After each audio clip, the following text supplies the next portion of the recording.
Բայեկո եթերում ուղղագիծն եմ, ես Պետրոս Ղազարյանն եմ, սիրելի հայրենիքներ, մենք շարունակում ենք ձեզ ներկայացնել տարբեր քաղաքական գործիչների ուժերի տեսակետները, նաև մեծամասնական տեխնացուներին։ Այսօր գովազդային կարճ եւ թանկ վարքյանից հետո մենք կզրուցենք Երևանի թիվ 4 ընտրատարածքում, որը Արաբկիր համայնքն է ընդգրկում, պատգամավորությամբ տեխնացու Սաթիկ Սերյանյանի հետ։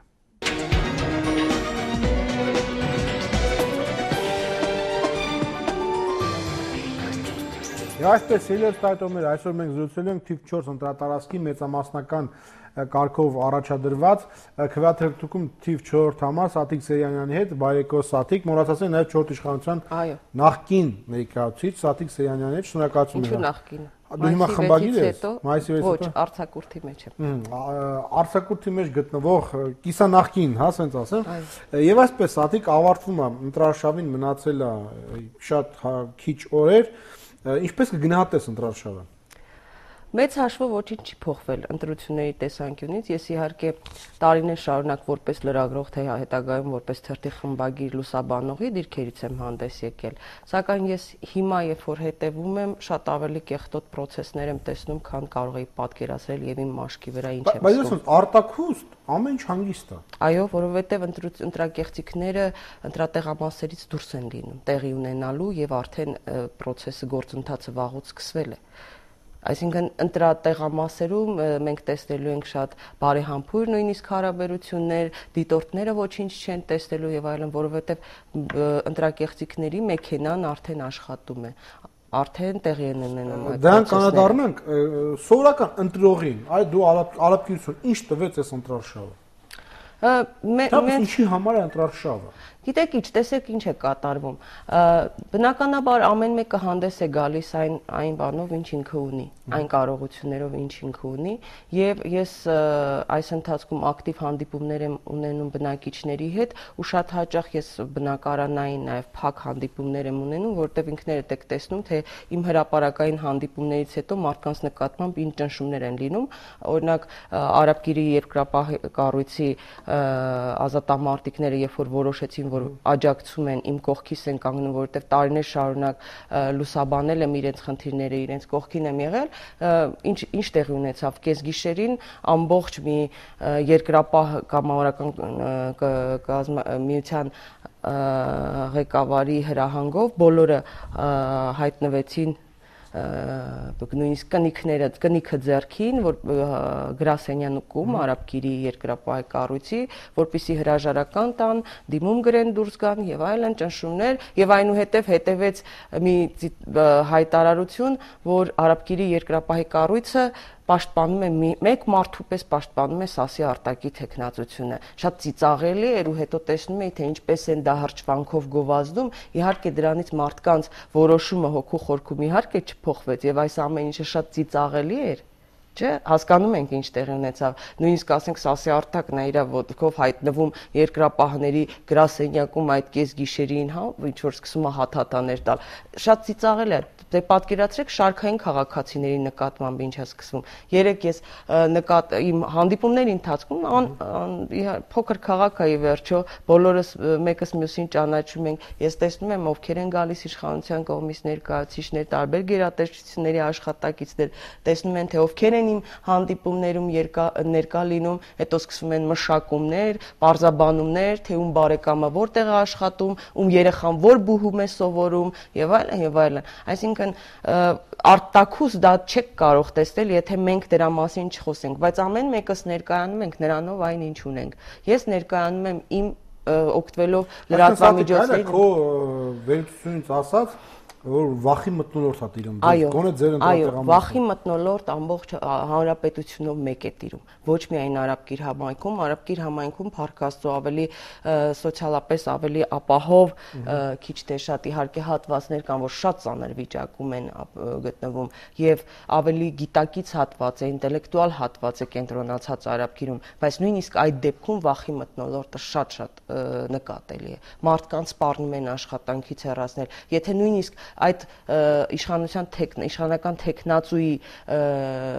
տեխնացուին պատկանող սուպերմարկետի աշխատակիցներին են սպառնում աշխատանքից հանել, եթե չներկայացնեն ցուցակներ, անձնագրային տվյալներ, բացատրեմ ինչու անձնագրային տվյալներ, ես դեռ չէի հասկանում, թե դա ինչի համար է, որպեսզի գրանցեն կիսակառույց էլիտար ոչ բնակեցված շենքերի վրա։ Այսինքն այս ամբողջ process-ը նույնիսկ այն շարքային քաղաքացին, որը ինչ որ սննդամթերք է պատրաստում տնային պայմաններում եւ հանձնում է, նույնիսկ նրա նկատմամբ է ճնշում գործադրվում, աշխատակիցների նկատմամբ է ճնշում գործադրվում։ Ես դրա համար հայտարարեցի որոշ ժամանակ առաջ, որ ես նույնիսկ պաշտպանելու եմ ՍԱՍ-ի աշխատակիցների իրավունքները, որոնք ոնց որ ճորտատիրական հասարակարգում ապրելիս լինեն։ Հասկանում եք, մարդը վախենում է աշխատանք կորցնի, որտեվ ցավոք սրտի աղքատ երկիր է, ծանր աղքատության մեջ ապրող երկիր է։ Ինչ անի, հասկանում եք, ինչ քայլ անի։ Նույնիսկ մարդիկ կան ինձ ասում են, որ գիտեք ինչ, քիթները բռնած զանգահարում են տուն, իբրև թե սոցհարցումներ են անցկացնում, զզվել են արդեն այդ ամեն ինչից, հոգնել են ամեն ինչից, կամ հանգիստ թողնեն, կամ քաղաքակիրթ պայքարի մեջ մտնեն։ Ես հրավիրել եմ իշխանական տեխնացուին, արի բանավիճենք, ես ուզում եմ տեսնեմ, դու օրինակ հարկային օրենսդրության հետ կապված ինչ տեսակետ ունես, դու ինչ սոցիալական կրթության, գիտության հարցերի վերաբերյալ, Ղարաբաղյան հակամարտության վերաբերյալ, Հայաստանի Եվրամիության անդամակցության վերաբերյալ ես հարցեր ունեմ։ Արի պատասխանի, իսկ Հայաստանում որևէ ամենափոքրիկ սոցիալական հարց քաղաքական լուծում է պահանջում, քաղաքական կամք է պահանջում։ Այսինքն մենք նորից ի վերջո իշխանությունը պետք է իր տեխնացուներն առաջադրի, բնականաբար, բայց ինչու է կանգ առնում մարդու վրա, որը 2004 թվականից Եղվարդից մի կերպ պատգամավոր է դարձել, հա? Այսինքն նույնիսկ օրինաց երկիրը հետագայում հրաժարվեց, հասկացավ, թե ինչ տեղի ունեցավ։ Եվ այդ մարդը, եթե ինքը Եղվարդից 2004-ից պատգամավոր էր դարձել, ինչու համարձակություն չունեցավ եւս մեկ անգամ առաջադրվելու Եղվարդում, որովհետեւ չունի վստահություն, որովհետեւ չունի հեղինակություն։ Ցույց տվեք այդ պատգամավորական գործունեության ընթացքում ինչ է արել, ինչ է տեղի ունեցել, ինչ որևէ մի գործունեության մի բան խնդրում եմ, որպես պատգամավոր, ինչ է պատգամավորը։ Օրենսդրական գործունեություն ցույց տվեք, որևէ նախաձեռնություն, որևէ միտք հնչել է, թե չէ։ Ես սա եմ ուզում ասեմ, իհարկե բնականաբար պետք է առաջադրի տեխնացուն, բայց եկեք առողջ նորմալ ընտրապայքարի մեջ մտնենք։ Իշխանությունները, եթե հիշում եք, Պետրոս, ընդամենը ամիսներ առաջ մեր աչքի առջև էր, երբ որ քննարկվում էր համամասնական ընտրակարգին, եթե մեծամասնական ընտրակարգով անցնելու խնդիր, համամասնական ընդդիմությունը առաջարկում էր, որպեսզի ընտրությունները արվեն միայն համամասնական ընտրակարգով։ Ինչ ասեց իշխանությունը։ Ինչպես հիմնավորեց մեծամասնական ընտրակարգի կարևորությունը, որ կլինեն մարդիկ, որոնք չեն ցանկանա լինել որևէ կուսակցության անդամ եւ կցանկանան առաջադրվել, քաղաքականության մեջ մտնել, հետեւաբար դա մարդու իրավունքների ոտնահարում է։ Իշխանություններ, ես այդ օրինակն եմ։ Ես անկուսակցական տեխնացու եմ։ Ես մեծամասնական ընտրակարգով ինքն առաջադրվել եմ։ Ցույց տուր, որ մղումը տազնիվ էր, որ դու իսկապես մեծամասնական ընտրակարգին կողմ էիր, որպեսզի չոտնահարվեն մարդու իրավունքները, այն մարդու, որը չի ուզում որևէ կուսակցության անդամակցել։ Ցույց տվեք։ Դու խոսացիր ընտրակեղծիքների մասին։ Մի տեսակ գիտես, չի հնչում համոզիչ, երբ որ ասում են եւ չեն բերում փաստարկներ, գոնե ինչպիսին են այդ տեխնոլոգիաները։ Բացատրեմ, իշխանական տեխնացուի միակ հույսը, բացատրեմ ինչն է, փողը եւ այսինքն ընտրակաշառքը եւ վարչական լծակները իշխանական մեքենան։ Սա է, որին լծված են ամբողջությամբ, ամբողջ նախագահի ինստիտուտով, բոլոր գերատեսչություններով, տեղական կառավարման մարմիններով մի խնդիր ունեն։ Իշխանական տեխնացուին մանդատ նվիրելու խնդիրը։ Սա է միակ։ Դարձել է ազգային անվտանգության հարց, ես պիտի փնտրեմ, տեսնեմ Հայաստանի Հանրապետության ազգային անվտանգության հայեցակարգի մեջ կա այդպիսի դրույթ, թե չէ, ասենք թե որ խնդիրը ՍԱՍ-ի արտաքին մանդատ տալը, խնդիր չկա, բայց հիմա բացատրեմ։ Իշխանությունները ասում են օրեր առաջ Հայաստանի Հանրապետության նախագահը Սերժ Սարգսյանը եւ Հայաստանի Հանրապետության գլխավոր դատախազը հանդիպեցին եւ որոշում կայացրեցին եւ քննարկեցին, այսինքն քննարկվեցին հարցեր եւ որ այն մասին հատկապես ընտրությունների հետ կապված որ օրենքի ողջ խստությամբ պետք է պատժվեն ընտրակաշարք տվողները իսկ վերցնողներին ազատելու են պատասխանատվությունից համագործակցության համար ահա եւ ես հիմա դիմում եմ իշխանություններին հանրապետության նախագահին թող իրենց տեխնացու Արտակ Սարգսյանից պահանջեն այն մարդկանց անունները, որոնց միջոցով ընտրակաշարք է բաժանվում եւ բաժանվելու։ Քեզ կասեմ փաստեր։ Հակառակ դեպքում սա քարոզություն։ Ես ինքս փաստերը ներկայացնելու եմ։ Ես փաստերը ներկայացնելու եմ անուն առ անուն ես ասել եմ դա։ Եվ ավելի լավ է մարդկանց ես արաբկիրցիներին իմ զրույցներում ասում եմ ավելի լավ է սասի Արտակը պատժի աշխատանքից հեռացնի կամ ինչ որ պահումներ անի աշխատավարձից քան օրենքի ողջ խստությամբ պատժվեն օրենքի առաջ պատասխան տան իսկ դա պատասխանատվություն կրելու են եւ ես անկախ ընտրությունների արդյունքներից ես հետևելու եմ որտեվ այն հիմա ես մարդը վերցրել է գումար Հիմա շուտով օրերը սկսվում են եւ Եղվարդից էլ օգտոն խումբ է գալիս, որտեվ իշխանության տեխնացուն, որը ծնունդով ընդհանրապես արաբկիրի հետ որևէ առնչություն չունի, չի վստահում արաբկիրցիներին, Եղվարդից խումբ է գալուս, ես դա կներկայացնեմ եւ դիտորդական կազմակերպություններին էլ եմ ասել։ Հիմա ես ասացի, ընտրակաշարք եւ հանձնաժողովներ Ահա թե որտեղ է նաև տեղի ունենալու։ Ես ընդամենը կարող եմ հիմա նշել, թե ինչ է տեղի ունում թիվ 4 ընտրատարածքում, որտեղ կա 34 տեղամաս։ Սա ինձ մոտ է, եւ ես մամուլում եմ սա տպագրելու, որպեսզի անուն առ անուն այս մարդկանց անուններին հետևենք մենք նաև։ Ահա, օրինակ ասենք, թե թիվ 4-ի 1 ընտրատեղամասում Միքայելյան Արփինե Սարգսի, SAS գրուպավակ մենեջեր, հանձնաժողովի անդամ Կարապետյան Աստղիկ Ֆերդինանդի, SAS գրուպ բաժնի վարիչ։ Ահա, սենց այսպես բոլորին կարող եմ մոտեցնել, չէ, որ SAS գրուպի անդամը հանձնաժողովի անդամ է։ Ինչ սա ընտրակեղծիքների հիմնական աղբյուրներից մեկն է լինելու։ Ամբողջը ողողված է SAS գրուպի տարբեր խանութներ ներկայացնող։ Օրինակ, թիվ 17 ընտրատեղամաս, երբ որ 3 հանձնաժողովի 3 անդամները SAS գրուպի աշխատակիցներ են։ Դուք պատկերացնում եք ինչ է տեղի ունենալու։ Շատ լավ չեմ պատկերացնում։ Մեկը ենթադրենք հանրապետականի քվոտա է, բայց երկուսը։ Չէ, ես կպարզեմ վերջնականապես, բայց ես ընդդիմությունը ՀԱԿ-ը հայտարարեց նաև եւ ես միանում եմ, որ այո, Ժառանգություն կուսակցությունը տեխնիկական պատճառներով թե ինչպես հանձնաժողովի իր տեղերի մեծ մասը տվել է հանրապետականներին։ Այսինքն ձեր մոտ թիվ 4 ընտրատարածքում Ժառանգության ներկայացնում են իրենք էլ կլինեն, այո, ես դրանք ամբողջը կհրապարակեմ, մամուլում եւ կտեսնեն։ Այսինքն ուզում եմ Ստեղ այս փաստաթղթում ֆիքսված այդ փաստը։ Որ փաստը։ Հիմա օրինակ ասենք թե թիվ 17 օրինակ կարող եմ կարդալ եւ մյուսներում էլ։ Եթե 3 անձ SAS գրուպի աշխատակիցներ են, ում մեկը հանրապետականից է ենթադրվում։ Մյուս երկուսը։ Մյուսը, չգիտեմ, կպարզենք։ Այսինքն տեսեք ինչ է կատարում դաշնակցությունը հաստատ սատարում է ինձ հայտարարություն արել եւ այլ քաղաքական ուժեր նաեւ ինձ սատարում են եւ ես չեմ տեսնում որ այնտեղ կլինեն ես փնտրում եմ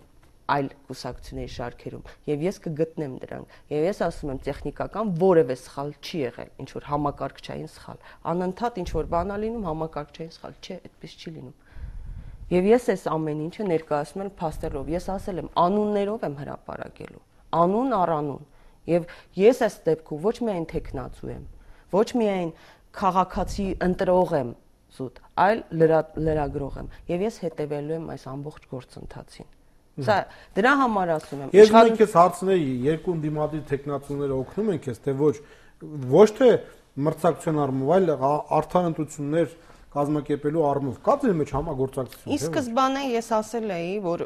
քանի որ արդեն պարզեր ովքեր են մասնակցում ընտրություններին առաջադրվել 4-րդ ընտրատարածքից ես տեսնում եի որ իսկապես քաղաքական լուրջ պայքար կարող է տեղի ունենալ ՀԱԿ ներկայացուցիչ Արամ Մանուկյանի եւ ժառանգության ներկայացուցիչ Զարուհի Փոստանջյանի եւ իմ միջեւ իրենց քաղաքական գործունեությանը լավագույնս ծանոթ լինելով եւ այլն բայց հետագայում ես տեսա որ իրենք նաև հրաժարվում են բանավիճելուց, որովհետև եւ Ամեկ+-ը փորձեց կազմակերպել եւ NDI-ի Ամերիկայի ժողովրդավարության ինստիտուտը փորձեց եւ Ազատություն ռադիոկայանի միջոցով եւ չստացվեց։ Եվ ես հանդիպումներիս ընթացքում այս քարոզչության ամբողջ ընթացքում ես տեսնում եմ, որ քանի որ այդ երկու տեխնացուները քաղաքական գործիչները իրենց համամասնական ցուցակներում զբաղեցնում են ամենաանցողիկ տեղերը, Արամ Մանուկյանը իրենց ցուցակում 4-րդ տեղում է, Զարուհի Պոստանջյանը 3-րդ տեղում։ Հետևաբար իրենք առանձնապես մեծ ուշադրություն արաբկիրին չեն դարձնում։ Արաբկիրցու, որովհետև իրենք ակնկալում են ավելի շատ եւ իրենց քարոզչությունը անում են իրենց քաղաքական ուժի համար, ոչ թե կոնկրետ իրենց անձի համար, որովհետև իրենք այսպես թե այնպես միգուցե դա է պատճառը, որ իրենք ավելի հանգիստ են, որ այսպես թե այնպես իրենք անցնելու են։ Այդ իսկ պատճառով հիմնական պայքարը ծավալվում է իշխանական տեխնացուի եւ ի միջև, այսինքն իսկ իշխանական տեխնացուն, քանի որ գաղափարական որևէ տիրույթում չեմ տեսնում, չկա, հետեւաբար պայքարը այս իմաստով իշխանություն, ընտրակեղծիքներ, փող այս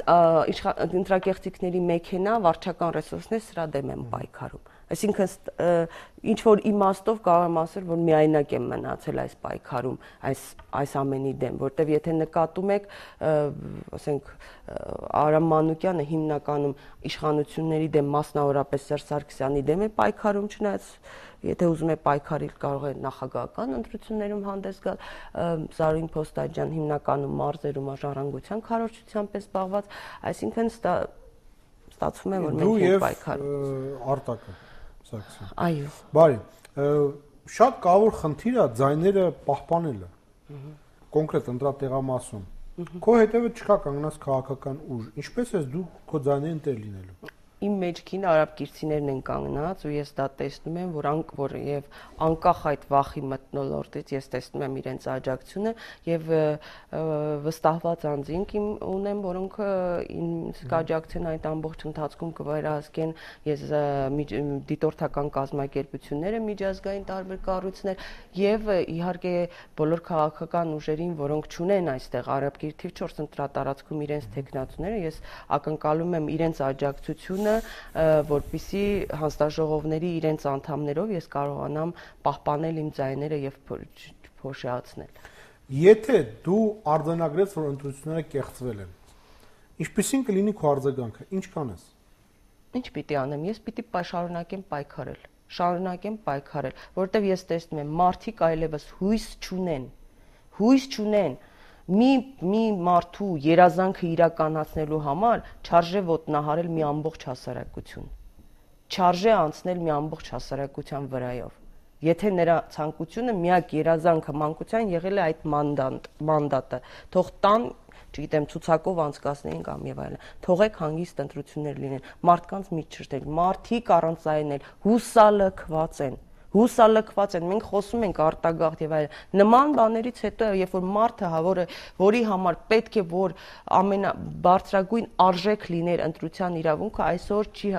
երբ որ ինքը տարիներ շարունակ տեսնում է իր ձայնից ոչինչ կախված չէ, իր միակ ճանապարհը ինչն է մնում։ Հուսալքվելը եւ հեռանալը երկրից։ Ես միշտ իմ հանդիպումներում նաեւ մարդկանց կոչ եմ անում չնույնացնել իշխանություններին եւ պետությունը, այսինքն այն իմաստով, որ եթե դժգոհ ենք իշխանություններից, ապա երկրին չփնովենք կամ պետությանը, որտեղ մենք այստեղ եթե ուզում ենք ինչ-որ բան անել, ապա եկեք փոխենք։ Ես ինքս կանայք ինձ կհասկանան, շատ դժվար է, Պետրոս, 3 ամիս եւ 10-11 օր հետո ծննդաբերությունից հետո դուրս գալ պայքարի։ Դժվար է շատ, այո, եւ ֆիզիոլոգիական իմաստով, եւ հոգեբանական իմաստով շատ դժվար է, բայց ես դիմել եմ այդ քայլին, եւ որպես լրագրող, եւ որպես մայր, եւ որպես քաղաքացի, ես տեսնում եմ ինչ կարող եմ անել։ Ես ուզում եմ ապրել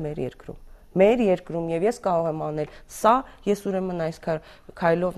պիտի փորձեմ նպաստել։ Ես չեմ ասում ես ամենալավն եմ կամ գերագնահատում եմ իմ հնարավորությունները, ոչ, բայց վստահ եմ, ինպես մարդիկ պետությանն ավելի պետք են, իսկ միգուցե Արտակ Սարգսյանի պես մարդիկ ինչ որ ուղակի զույգ կուսակցությանն են պետք ինչ որ կոճակներ սխմելու համար։ Բայց ինպես բազմաթիվ մարդիկ կան, գրագետ, կիրթ, ինտելիգենտ մարդիկ, թող իրենք պետք է լինեն այսօր։ Իշխանության ընտրությունը պետք է կանգներ այդ մարդկանց վրա։ Եվ որպեսզի մարդիկ չհուսահատվեն, չգնան, ուրիշ ելք չունի երիտասարդը։ Ամեն ինչը իմիտացիա է, ամեն ինչը, սկսած օրինակ ասենք խոսում էինք, երիտասարդ ընտանիքներին մաչելի բնակարաններ։ Որ մի երիտասարդը կարող է 30% կանխավճար տալ։